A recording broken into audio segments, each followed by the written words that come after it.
नमस्कार बच्चों, कैसे आप सभी। आशा है कि अच्छे होंगे। और इस वीडियो में हम करेंगे अपना चैप्टर 1 संख्या पद्धति का एक्सरसाइज 1.2।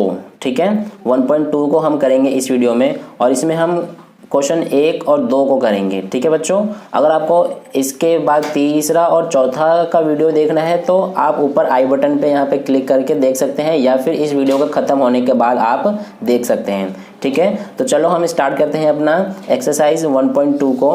देखिए, एक्सरसाइज 1.2 को स्टार्ट करने से पहले आपको कुछ संख्याओं के बारे में पता होना चाहिए, जैसे कि अपरिमेय संख्याएं।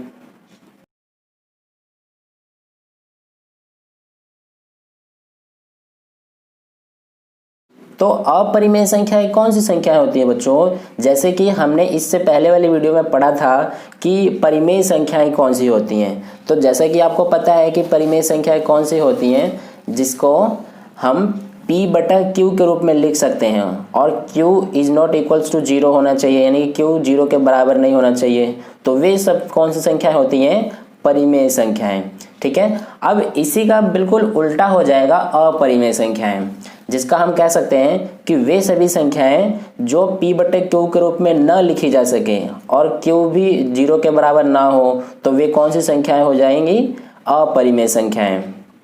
ठीक है बच्चों, तो इसको हम यहाँ पर लिख लेंगे। तो क्या हो जाएगा अपरिमेय संख्याओं की परिभाषा की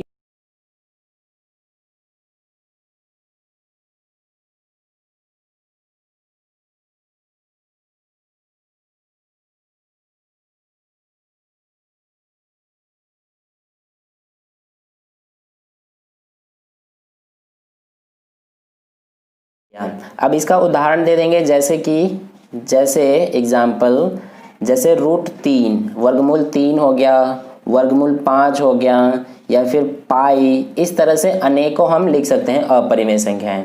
तो ये तो बात हो गई बच्चों अपरिमेय संख्याओं की। अब एक और संख्या के बारे में आपको ध्यान रखना है, जो कि है वास्तविक संख्या।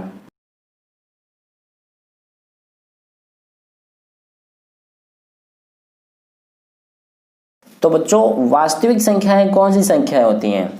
तो वास्तविक संख्याएं वे सभी संख्याएं होती हैं जो कि परिमेय और अपरिमेय संख्याओं को मिलाकर बने, यानी कि परिमेय संख्याओं और अपरिमेय संख्याओं के समूह को हम वास्तविक संख्याएं कहते हैं। तो ये तो बात हो गई कुछ मुख्य बातों की, जैसे अपरिमेय संख्याओं और वास्तविक संख्याओं की। अब हम करते हैं अपना एक्सरसाइज 1.2 को। तो देखो बच्चों, प्रश्नावली 1.2 का पहला क्वेश्चन क्या है कि नीचे दिए गए कथन सत्य हैं या असत्य हैं, कारण के साथ अपने उत्तर की पुष्टि कीजिए, अपने उत्तर दीजिए। तो चलिए हम इसको करते हैं। सबसे पहले हम इसका पहला प्रश्न करते हैं कि प्रत्येक अपरिमेय संख्या एक वास्तविक संख्या होती है। तो क्या ये सत्य है या असत्य है? तो ये तो सत्य हो जाएगा।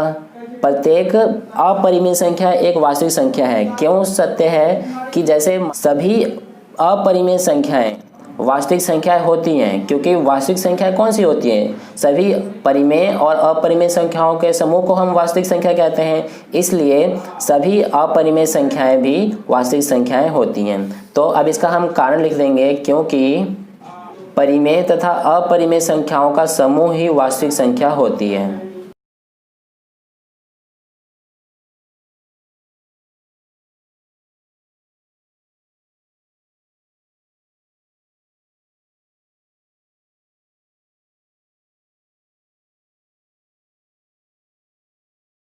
इसलिए प्रत्येक अपरिमेय संख्या एक वास्तविक संख्या होती है।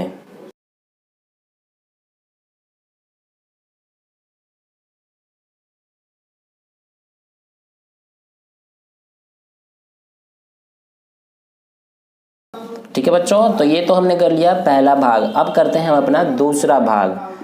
तो देखिए बच्चों, दूसरा भाग क्या है कि संख्या रेखा का प्रत्येक बिंदु वर्गमूल m के रूप का होता है, जहां m एक प्राकृत संख्या है। तो इसको समझने के लिए बच्चों सबसे पहले हम इसको एक डिस्कशन कर लेते हैं। जैसे मान लीजिए ये कोई संख्या रेखा है, ये हो गया 0, ये 1 2 3 इस तरह से, और ये -1।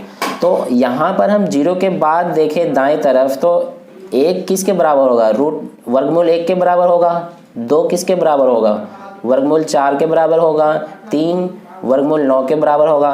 तो यहाँ पर देखने में तो हमको लग रहा है कि ये सभी प्राकृतिक संख्या है के बराबर है, लेकिन अगर हम ये देखें कि 0 किसके बराबर होगा तो वर्गमूल 0 के बराबर होगा।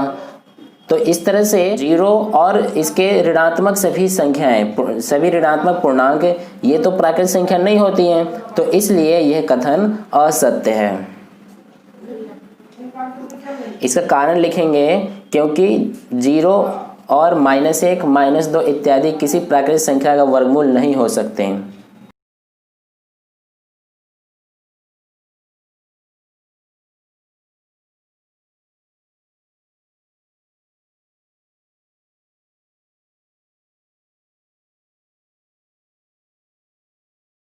ठीक है बच्चों, तो ये आपको समझ में आ गया होगा।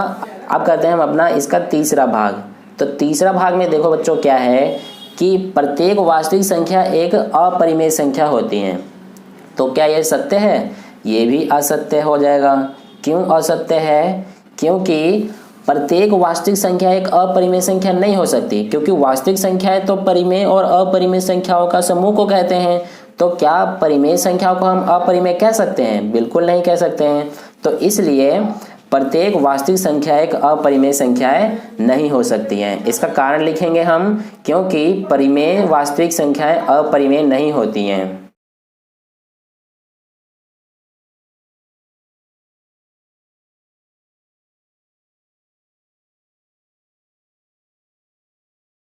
ठीक है बच्चों, तो आशा है कि आपको पहला प्रश्न समझ में आ गया होगा। अब करते हैं हम अपना दूसरा प्रश्न। तो दूसरा प्रश्न में देखो बच्चों क्या है कि क्या सभी धनात्मक पूर्णांकों के वर्गमूल अपरिमेय होते हैं? यदि नहीं तो एक ऐसी संख्या के वर्गमूल का उदाहरण दीजिए जो एक परिमेय संख्या है। तो करते हैं हम अपना दूसरा प्रश्न का आंसर। देखिए बच्चों, क्या सभी धनात्मक पूर्णांकों के वर्गमूल अपरिमेय होते हैं? तो जैसे मान लीजिए कि हमको कोई संख्या है वर्गमूल 4, तो वर्गमूल 4 किसके बराबर होगा? 2 के। तो क्या ये अपरिमेय संख्या है? बिल्कुल नहीं है, क्योंकि हम 2 को 2/1 भी लिख सकते हैं जो कि p/q के रूप में है, और q भी 0 के बराबर नहीं है। तो इसलिए यह क्या है? एक परिमेय संख्या है। इसी तरह से हम लिख सकते हैं 9 का, जो कि 3 के बराबर हो जाएगा। इसी तरह से 16 जो कि 4 के बराबर हो जाएगा। तो ये सभी क्या है? परिमेय संख्याएं हैं। तो इसलिए सभी धनात्मक पूर्णांकों के वर्गमूल अपरिमेय नहीं हो सकते हैं। तो यहाँ पर हम लिखेंगे नहीं, सभी धनात्मक पूर्णांकों के वर्गमूल अपरिमेय नहीं हो सकते हैं।